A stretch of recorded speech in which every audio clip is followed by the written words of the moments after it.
International law prohibits the targeting of medical facilities in conflicts. Today's guests, however, point to an alarming trend in the Syrian Civil War and other conflicts where combatants are targeting healthcare facilities and healthcare workers.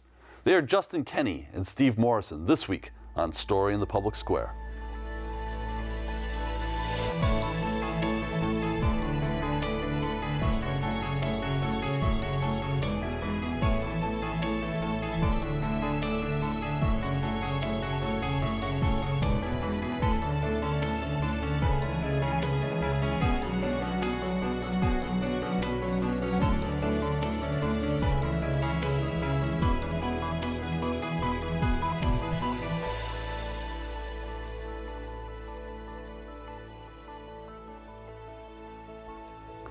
Hello and welcome to Story in the Public Square, where storytelling meets public affairs. I'm Jim Ludes from the Pell Center at Salve, Regina University. Alongside me is my friend and co-host G. Wayne Miller of the Providence Journal. Story in the Public Square is an effort to study, celebrate, and tell stories that matter. To do that, we sit down with storytellers and scholars to make sense of the narratives shaping public life today.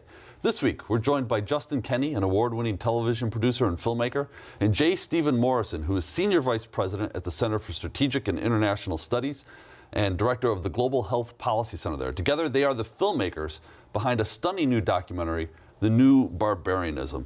Gentlemen, thank you for being with us. Thanks for having us. This really is a remarkable film, and sobering and heartbreaking. Tell us what led you to make this film. Well, the impetus for it was the realization that the world had really changed, that we were now in a situation where the use of violence against the health sector by both armies of states and non-state actors was becoming pervasive across multiple conflicts. And we started looking at a few, the most familiar being Syria and Yemen, Afghanistan, and we went into depth on those. But the more we talked to the folks who were tracking and creating the evidence around this, the more obvious it became that something had shifted, that this had become embedded as a tactic of war with no cost associated with it. And that reality, I think, is really what grabbed us, that big idea. And the tactic you're talking about is targeting healthcare professionals, NGO workers, aid workers. Correct. Right. Why do you think this story hasn't been told? I think the story itself has tended to be disaggregated into individual cases where people think, well, this is horrific, but it's confined to this case and it will come and go. And people have only recently begun to knit together the bigger picture, particularly those like Physicians for Human Rights who've begun tracking this.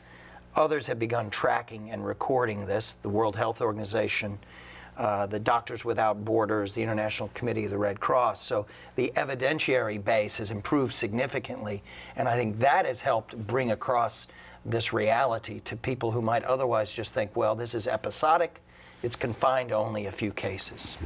I don't think it's too much of a stretch, though, to say that this film and you people are the first really to pull all of this together in one cohesive story. Right. That sort of illuminates the larger issue. As you said, it's been episodic. You see, for example, the recent chemical attacks in Syria comes and goes from the headlines. You folks connected the dots, to use a horrible metaphor. Right. I mean, that's one of the other reasons why we made the film, is because there was basically a vacuum. The United States media has not really covered this. We sort of see the trees when there's a flare-up in Syria, but usually the conversation around attacks on healthcare kind of starts and stops around Syria, and it usually doesn't continue. So there's very little discussion of that. So that's one of the reasons why we decided to put this forward. So to be clear, this is the deliberate targeting of humanitarian workers, of hospitals and healthcare facilities by bad actors and also by warring nations. Is that correct? Correct. That's what is happening here. And this is in defiance, in open and egregious defiance of the Geneva Conventions, Article 19, the Geneva Conventions, and it's in open defiance of what has been accepted as a sort of sacred neutral zone in wars for 150 years. Not always honored by any means, but when you look at how pervasive this phenomenon has become, it really hits you that it's eroded the normative controls or the normative respect for the neutrality and integrity of these institutions. And these institutions are so vital to the functioning of societies that if you're out to destroy your enemy, and that includes the society that supports the armed enemy, then you go after their health sector in order to disable them and terrorize them. And that's the logic that is being applied across these multitude of cases. Do you? So this is bigger than Syria, right? This is Much bigger. This is when you look back at the history of it, where's the point of departure where something fundamentally changed, and how widespread a challenge are we talking about today? Well, in the film, we try to make the case that the roots of this stretch back into the 80s and 90s, in which wars in various parts of the world, we began to see this phenomenon, the erosion of the norm and the practice of deliberately targeting by both non-state and state armed elements of the health sector with no consequences, no price paid, yet it worked as a tactic of war. And so there was a steady accumulation of experience in that way that did not go unnoticed. But then you had the end of the Cold War, and you had an explosion of internal wars. You had the arrival of the era of counterterrorism after 9/11, in which then you had a new doctrine of war, a new doctrine of law put into force around who is a terrorist, who is not a terrorist. That came into direct tension with international humanitarian law. And it also brought us into where we are now, where a heavy reliance on aerial campaigns, with massive military force, with very limited presence on the ground of armed elements. And so we have a lot of mistakes, like we saw the bombing in Kunduz of the MSF hospital by the US-led coalition forces. And then you have cases like the Saudis in Yemen, or the Russians and the Assad regime in Syria, where it's deliberate use of industrial might in the air against civilian institutions and civilian populations. Has anybody been prosecuted for war crime around this?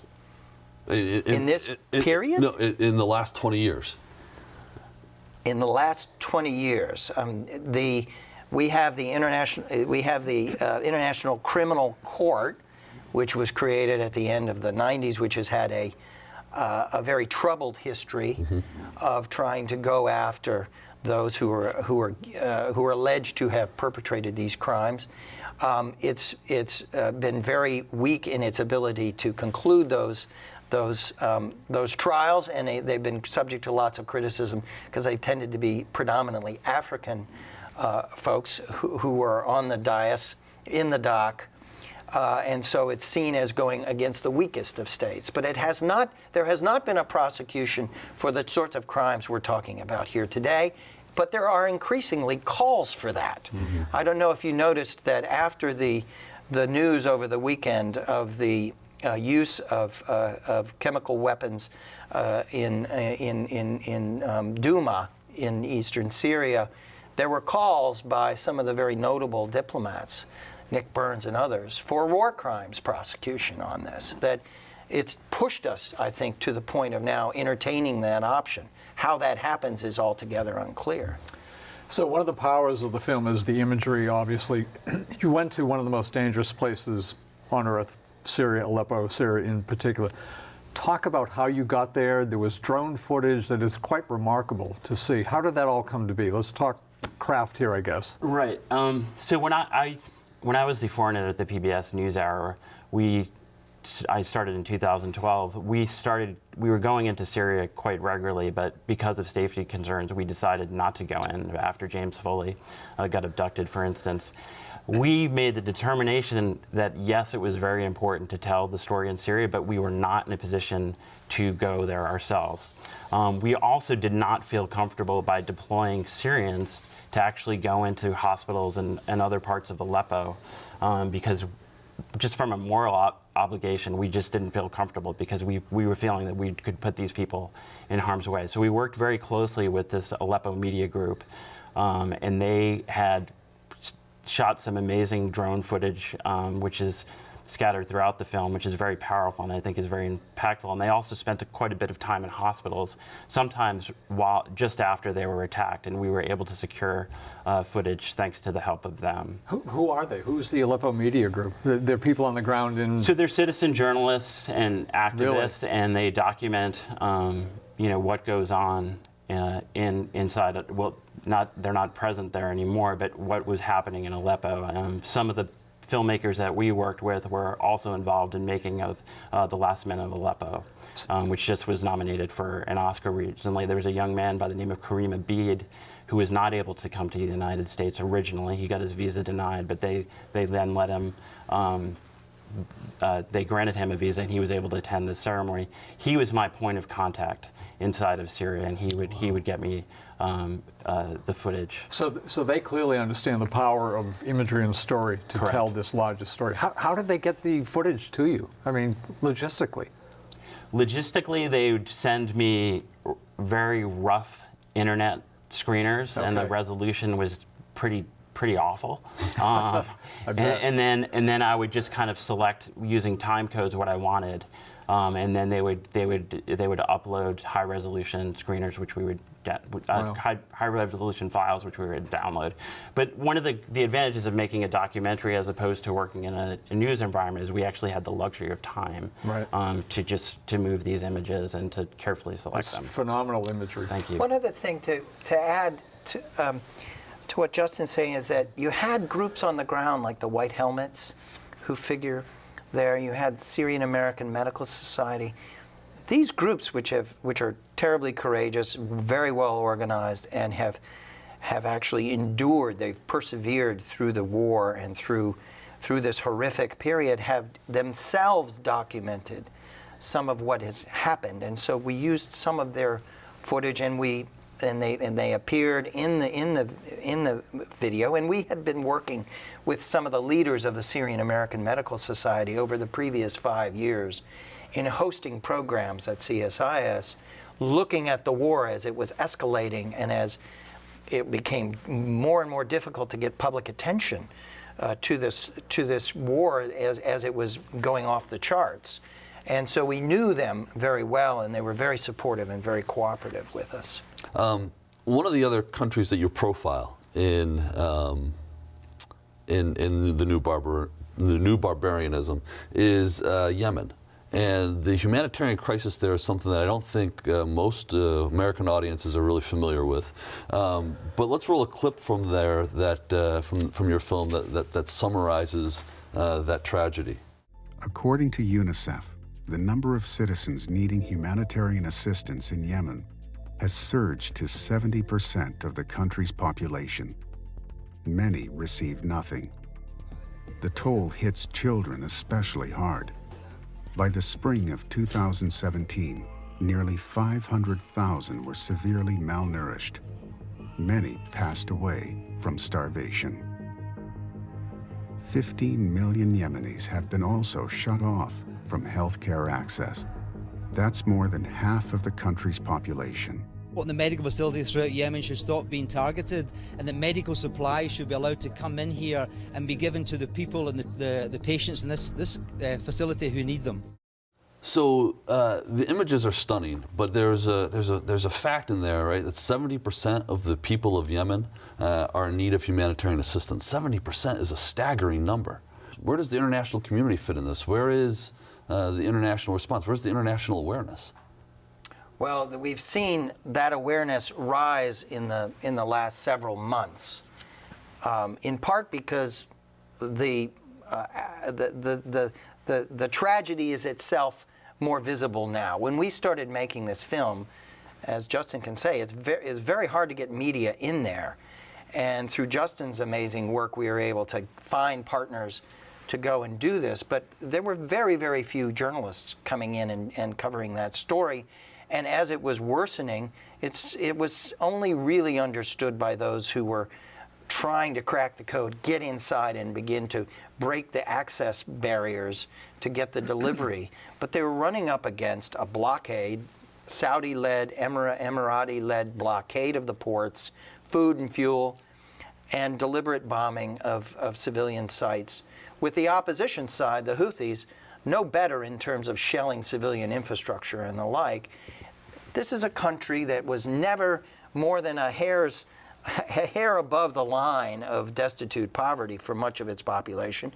Its infrastructure was decrepit on the health side and other things, and so it didn't take much for it to implode, and then suddenly you have this human crisis that is touching the majority of the population and accelerating at a dramatic pace. Over 1 million cases of cholera, over 2,200 deaths. Staggering number to hear. Unfortunately, one of the problems that journalists have covering these horrible humanitarian situations is they themselves find themselves in a similar situation as humanitarian groups, in that they're targeted and it's very difficult to work. And as a consequence of that, we are very ignorant about what goes on in that part of the world and in conflicts like that. There have been very few American media organizations that have actually covered the conflict in Yemen, although it's horrific in terms of the humanitarian consequence.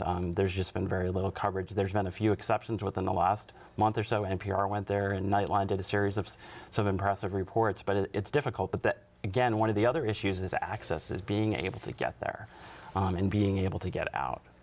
You call Yemen a cage. Very difficult to get in, very difficult to get out, whether you're going in and coming out or you're there and want to come out. But you got there filmically. How did you do that? You just have to, I mean, part of what we did was we thought strategically. We cannot get in here. We know that. Okay, that's square one. Who do we know that's there? There's got to be some people with cameras that are there. And I just started working my networks. And after a few weeks, I contacted some underemployed filmmakers, people who made feature films, documentaries, and also entertainment. They're underemployed, but they live in Sana'a.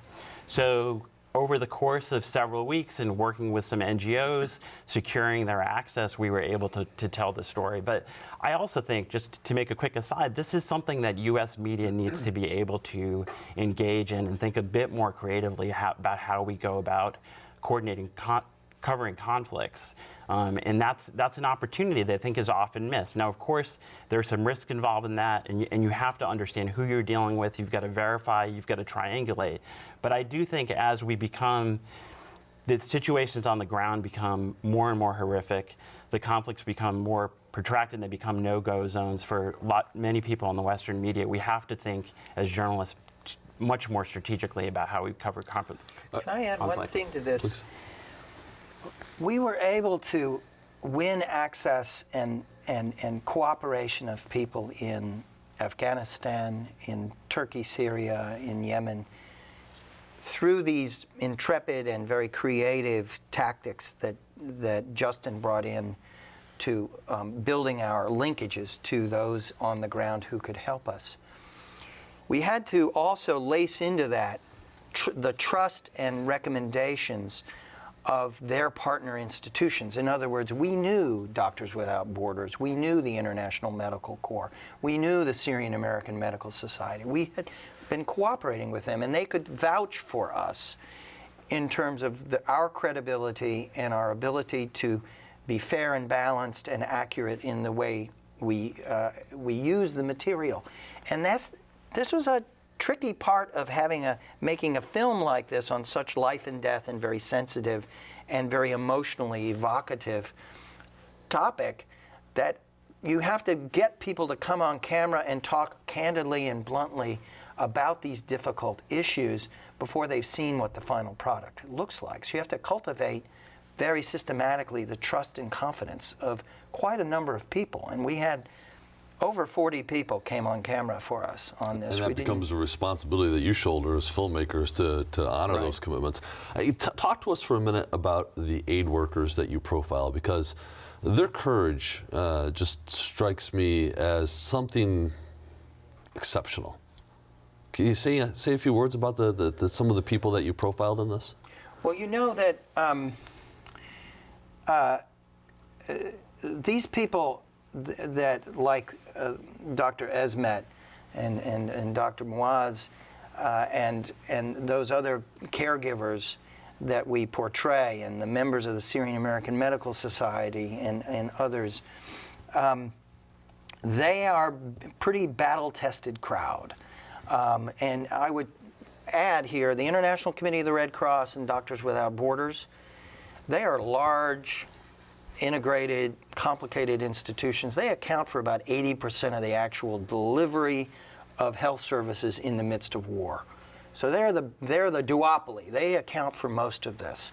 And they attract, as do these other organizations, they attract people who are obviously trained in the medical field, but they're coming at this with a deep passion and commitment to serve. And they, I think, are able to anchor their work in those that are the local providers who are the ones at the highest risk, and partner with them. And it is very inspiring. And we ended every interview that we did with any of the folks that came on camera. We asked them, what was it that gave them hope in this picture? Because this story can lead you down a very dark path. Yeah. And we didn't want this to end in nothing can be done and this is just horrific and it's a dark place.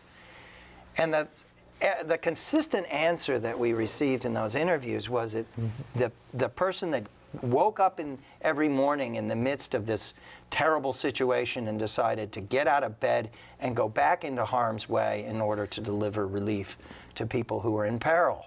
And that sort of courage is inspiring, and that's what I think keeps many of the people who are focused on this problem set there and keeps them there, rather than walking away and saying, I just can't do this anymore. So can you speak generally to what motivates people that you just described to have that courage? I mean, they have a choice. Take the healthcare professional. The healthcare professional can have a good living in a safe place and still do good. But these people do something a little bit different. What motivates them? Why? Why do they make that choice? They're the best of the earth. They're people who are humanitarians, and they believe in humanity, and they believe in looking out for their fellow man. And this is a commitment that's embedded in them, themselves and in their character, and they follow through with that. Did you get any sense of whether this came from their upbringing, their parents, their education, just beliefs they came to themselves? Some of it I mean, comes this from, is a different kind of person. Some of it comes from those who are still part of the community itself, right? Okay. So they're not giving up on their community. They're refusing to give up on and then you have those who have come from outside who are committed to this, and that goes all the way back to the creation of the Geneva Conventions in Italy in the 1860s. It was this belief that war needs to be conducted by a different set of rules, and that you need to work hard to try and push back upon the more horrific practices of war, and that this is a way of contributing to that. So it's embedded in an idealism and a legal doctrine that's been around for 150 years. And then it's important also to emphasize that these folks who make a commitment from outside are not alone. They're putting themselves at harm's way, but they've got an institution backing them that understands the risks, is calculating the risks, is doing everything they can to harden up the operations to protect them without impeding them from doing their jobs, and if bad things happen, to be there to assist and get them off the battlefield quickly.